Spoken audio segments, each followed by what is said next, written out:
I'm sure for a lot of these schools is sports, and you know, we live in a fairly large province where people are taking a lot of these secondary roads, or taking roads that are not necessarily safe, even driving at night for some people, because of, you know, we just live in a rural community.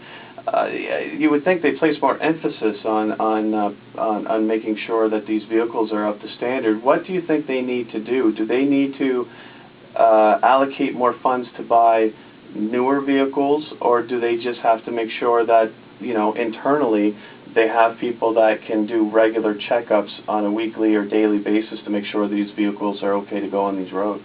Well, if they would just use the yellow school buses and the multi-function activity vehicles buses that are maintained by the Department of Transportation, that would solve all the problems, because this is where the maintenance of the yellow school buses are maintained. Right. And they know what they do with their vehicles. They, you know, they check the brakes, and they do the 6 months, or even whenever the school bus driver has a problem with the vehicle, they're going to bring it in and get it repaired right away. So are we talking about, like, administrative pressures being placed by the government, do you think, to, say, cut costs by outsourcing some of these work, some of these vehicles, in order for them to save money? And at the end of the day, they're placing pressure on the administration itself of these schools, which is causing some of these incompetencies. Like, there seems to be a lack of communication there, quite possibly, or maybe people realizing that this is a bigger issue than just bus maintenance. Yeah, it is, because, you know, some people don't realize, too, that the student council pays for the maintenance and the tires of the vehicles and for gas, because they fundraise for their activities. And this is where I don't understand, too, when it comes to the Department of Education. They don't have to dish out all the money for the students for safe travel, because the students pay. They pay for the gas, they pay for the vehicles. Yeah. Yeah, and that's the concern I have too, is, like, you know, it shouldn't be, these are, like you pointed out earlier, and I think you're 100% correct, this is not an issue that we even should be talking about when it comes to cutting costs or trying to cut costs in education. I know they have concerns, but there's a lot of other things that they can cut costs in, not the protection of these students.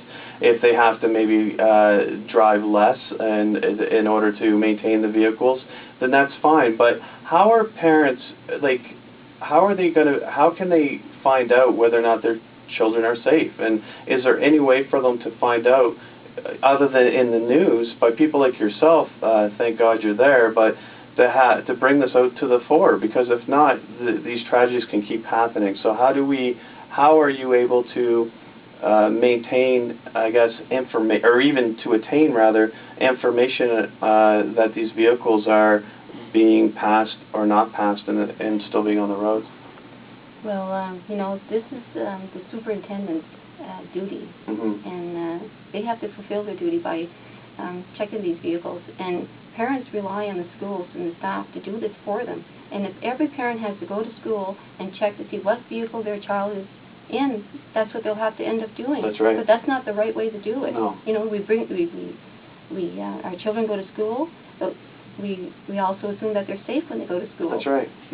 So the trust factor is not there. Is there any obligation for the district supervisors or the people in administration to have this information provided in a public access forum, whether they can go online to find out what this like, would you feel more comfortable knowing that there's a checklist that has to be, that people can see? I know that people don't like being micromanaged, but this is different. This is not like what I think is, I think this is an issue where if anyone wants to feel comfortable about their kids participating in extracurricular activities, they should have trust in the school, and if they aren't getting it, how can we attain it? That's the question. I know you may not have the answer, but it's a tough question. It is a tough question, you know, because I know myself, I never ever dreamed that my son would be killed going to play sports. I never thought that vehicle they were in that night was not properly maintained and didn't have the proper tires, and they were bald. They had the air pressure was never checked on them. They were half the air. Like, you know, there were so many faults with that vehicle that night. It was like a ticking time bomb. Yeah. And now the government has now the government has the right to make the best decision for the children. They know their job and they know what they have to do. And because of this must have surprised you when you saw this information coming out. Like, did that surprise you that this was still going on after? No, because I know that it didn't change any. It didn't change much since the death of my son. And I know that I've been fighting now for a few years, trying to get the safest way possible for the children.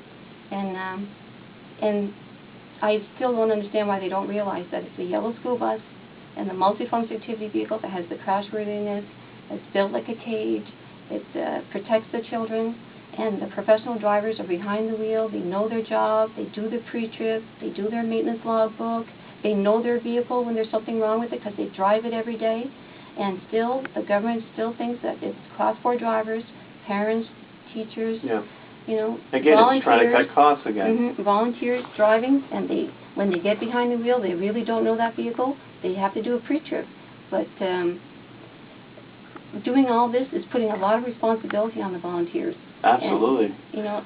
Well, my question would be to you, if you're having a hard time getting the word out there, which is unfortunate, what would help you from the general population to support you to make sure that this happens, so you're not like on this battle? Like, I know you have a group and you have a committee, but people can find more information from Van Angels online. Yeah, what's your website? Our website is www.vanangels.ca. Okay. And we do put all our information in there. And, you know, if parents would get involved more and knowingly know that 15-passenger vans are not safe and that volunteer drivers are just parents, you know, and they're not professional drivers. Absolutely not, yeah. They're not. But what about creating, I'm just talking out loud here, but what about a volunteer board of directors of parents or something that would be able to make some of these decision processes in the province that would, I'm just throwing this as an idea out there, where that may empower the parents to make some of these decisions, because, you know, maybe some people aren't comfortable with, you know, the bureaucratic kind of approach to these issues. Would it help, do you think, by having parents' involvement, like, with these issues directly? Oh, definitely. Whatever, you know, could help the children's safety, whatever's priority. And if parents can get together and form a group and bring it to the table to the Department of Education, you know, this could help a lot for all the children. Yeah, because the thing is, I understand that a lot of people, as you know, when you have kids and you're trying to get up every morning and you're trying to get them ready, you're going to work, you come back, you're trying to give them food, then you're trying to get them in bed, and all the things that go with it can leave not a lot of time for parents they have to become trusting to the system. However, but maybe if there was kind of a, you know, something where, like you mentioned, you know, having some of these people come in and having meetings with these parents on a regular basis, even if it's just once every 3 months or whatever, to just kind of discuss some of these issues, because that's one thing that concerns me with any kind of topic like this, is that people have a very short memory for things sometimes, and you don't want people to forget the importance of these issues. And we're really lucky to have someone like you who's committed to doing this, but it's not a one-person job. It needs to be in numbers, right? So what's some of the ways that people can help out? Do you guys need donations, or is there anything on your website that where people could, or is there a blog maybe that people could email on? Or well, there's we have info@vanangels.ca, but I don't take donations.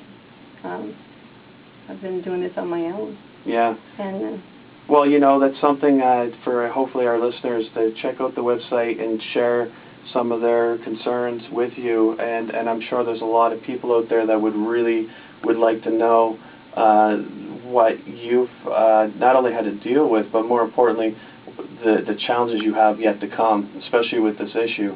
It seems to me that I'm really happy that you do have Melinda Jarrett working with you. She's great at getting the word out there. I know her personally, and she's a good person, and she's a good person to have in your corner. Definitely not on against you, that's for sure. So with that being said, you know, you do have some good people helping you with communications, but at the same time, you know, any time that you would like to come on here and discuss this subject, you're always welcome to come on CHSR. Thank you. But I would also like to know maybe what are some of the things you would like to see from the local community. And we are on the campus. We're on UMB, St. Thomas. We have students, we have sport teams that are out all the time. These are issues that I think the student body here on campus would like to hear more about. Maybe you could maybe tell us a little bit of what you would like to see change with this topic. I know it's a big question, but do you have any ideas on that? Well, you know, maybe one is to audit the schools to see if they do the maintenance books on these vehicles, and what mechanical problems were with any of the vehicles, so that we know exactly if the vehicles are safe on the road. I'm talking about the multifunction activity buses too. Yeah. And find out if they're doing their logbooks, you know, and I'm sure there's parents that are mechanics as well. Mm-hmm. You know, if we had a bit of a force of people that have knowledge and can go and check, I mean, that will put them on guard.